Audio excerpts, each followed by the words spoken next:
السلام علیکم ویئرز، آپ سب کو میرے چینل سپریٹ فریگرنس میں خوش آمدید۔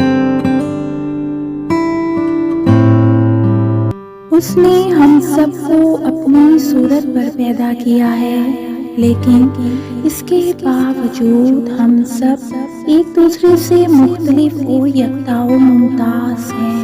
کوئی بھی دو انسان ایک جیسے نہیں، کوئی بھی دو دل یکساں طور پر نہیں دھڑکتے۔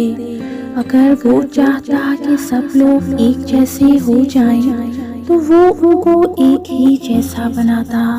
چنانچہ اب ان اختلافات کی توہین و تنقید کرنا اور اپنے افکار کو دوسروں پر مسلط کرنے کی کوشش کرنا دراصل پروردگار عالم کی قضاء و قدر اور بلند پایہ حکمت کی توہین کے مترادف ہے۔ جب اس کا سچا چاہنے والا کبھی میکدے میں جا پہنچے تو وہ میکدہ اس کے لیے محراب و مصلی کی صورت اختیار کر لیتا ہے، لیکن اگر کوئی بہکا ہوا میخوار مسجد میں بھی چلا جائے تو وہ اس کے لیے مے خانہ بن جاتی ہے۔ جو کچھ بھی ہم کرتے ہیں اس میں اصل کردار تو ہمارے دل کا ہے، ہمارے اندر کا ہے، ظاہر کا نہیں۔ صوفی لوگوں کو ان کے حلیے اور ان کی وضاحت سے نہیں جانچتے۔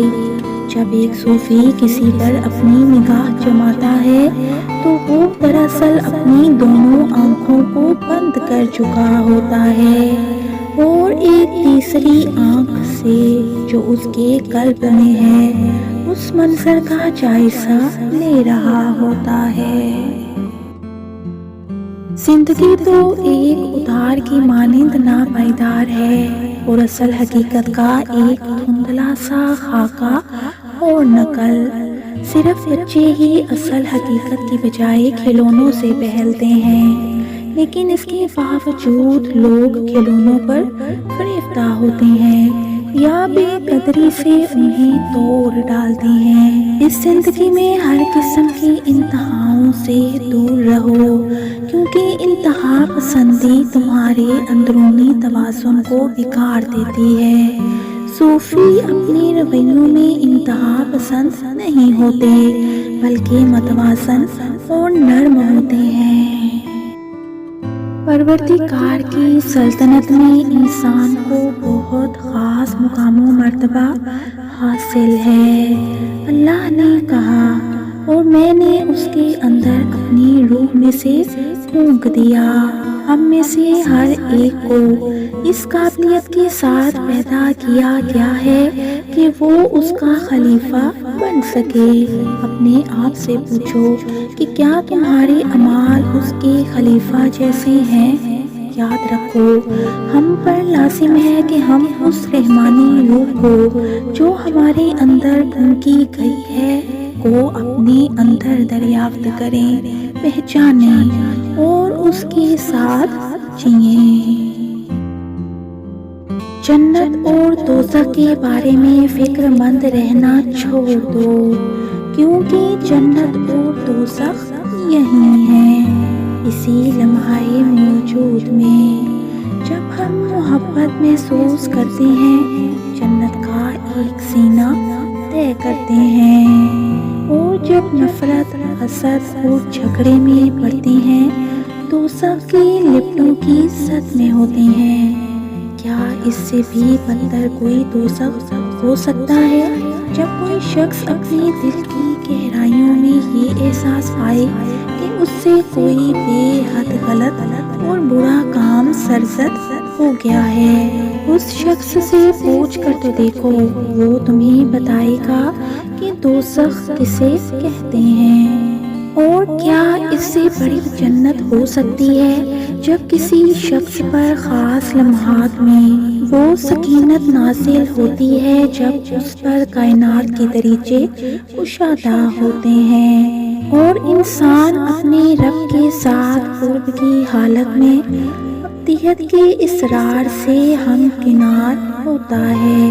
پوچھو اس شخص سے، وہ تمہیں بتائے گا کہ جنت کیا ہوتی ہے۔ کائنات ایک وجود واحد ہے، یہاں ہر کوئی اپنے اپنے واقعات کے غیر مرئی دھاگوں سے ایک دوسرے کے ساتھ لپٹا ہوا ہے۔ ہم سب جانے انجانے میں ایک خاموش مکالمے کا حصہ ہیں۔ کسی کو دکھ نہ دو، نرمی اور شفقت کا برتاؤ رکھو، کسی کی پیٹھ پیچھے اس کی برائی مت کرو، خواہ ایک بے ضرر سا جملہ ہی کیوں نہ ہو۔ الفاظ جو ایک بار ہماری زبانوں سے نکل آتے ہیں نا، وہ کبھی بھی فنا نہیں ہوتے، بلکہ لامحدود وسعت میں ہمیشہ کے لیے محفوظ ہو جاتے ہیں، اور اپنے مقررہ وقت میں ہم تک واپس آن پہنچتے ہیں۔ بالآخر کسی بھی آدمی کی تکلیف ہم سب کو ایک اجتماعی دکھ میں مبتلا کر جائے گی، اور کسی بھی آدمی کی خوشی ہم سب کے ہونٹوں پر مسکان کا باعث بنے گی۔ یہ دنیا اس برفانی پہاڑ کی طرح ہے جہاں بلند کی گئی ہر آواز پہاڑوں سے ٹکرا کر باز گشت کی صورت میں واپس ہم تک پہنچتی ہے۔ جب بھی تم کوئی اچھی یا بری بات کرو گے، تم تک واپس ضرور پلٹ کر آئے گی۔ چنانچہ اب اگر تم کسی ایسے شخص کے لیے برے کلمات منہ سے نکالو جو ہر وقت تمہارا برا سوچتا رہتا ہے، تو یہ اس معاملے کو اور بھی گھمیر بنا دے گا، اور تم منفی قوتوں کے ایک نہ ختم ہونے والے چکر میں گھومتے رہو گے، بجائے اس کے کہ تم اس کے لیے کچھ برا کہو۔ 40 دن تک اس کے لیے اچھا سوچو اور اچھی بات منہ سے نکالو، تم دیکھنا کہ 40 دن بعد ہر شے مختلف محسوس ہوگی، کہ تم پہلے جیسے نہیں رہے اور اندر سے تبدیل ہو گئے۔ ماضی ایک تعبیر ہے، ایک نقطۂ نظر ہے، جبکہ مستقبل مایا، ایلیوژن ہے، سراب ہے۔ دنیا ایک خط مستقیم کی شکل میں وقت کے دھارے میں سے نہیں گزرتی جو ماضی سے مستقبل کی طرف جا رہا ہو، بلکہ وقت ہمارے اندر سے بتدریج پھیلتی ہوئی لامتناہی کوسوں یعنی اسپائرلز کی صورت میں گزرتا ہے۔ ابدیت لامحدود وقت کو نہیں بلکہ وقت سے ماورا ہونے کا نام ہے۔ اگر تم ابدی روشنی کے حامل ہونا چاہتے ہو تو ماضی اور مستقبل کو اپنے ذہن سے نکال دو اور فقط لمحہ موجود میں باقی رہو۔ یہ لمحہ موجود ہی سب کچھ تھا، سب کچھ ہے اور ہمیشہ رہے گا۔ تقدیر کا یہ مطلب نہیں کہ تمہاری زندگی کو مکمل طور پر باندھ کر رکھ دیا گیا ہے۔ ہر بات کو مقدر پر چھوڑ دینا اور کائنات کے ساتھ ہم آہنگ ہونے کی کوئی کوشش نہ کرنا محض جہالت کی علامت ہے۔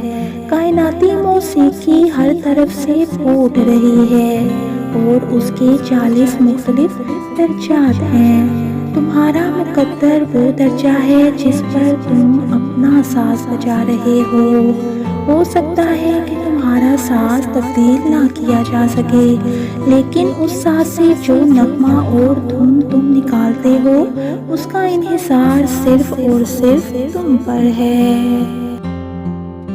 سچا صوفی ایسا فرد ہے کہ اگر اس پر کوئی ناحق تہمت لگائی جائے اور ہر سمت سے اس پر ملامت کی بوچھار ہو، تب بھی وہ صبر کے ساتھ یہ سب جھیلتا ہے اور تنقید کرنے والوں کے خلاف ایک لفظ منہ سے نہیں نکالتا۔ وہ الزام کے جواب میں الزام نہیں لگاتا اور کوئی اس کا مخالف اور دشمن حتیٰ کہ غیر وہ بھی کیسے سکتا ہے جب اس کے نزدیک کسی غیر کا کوئی وجود ہی نہیں۔ وہ تو اپنے نفس سے معدوم ہے۔ چنانچہ وہ کس طرح کسی کو اپنا دشمن یا مخالف سمجھے جب وہاں صرف اور صرف ایک ہی واحد ذات کی جلوہ نمائی ہے۔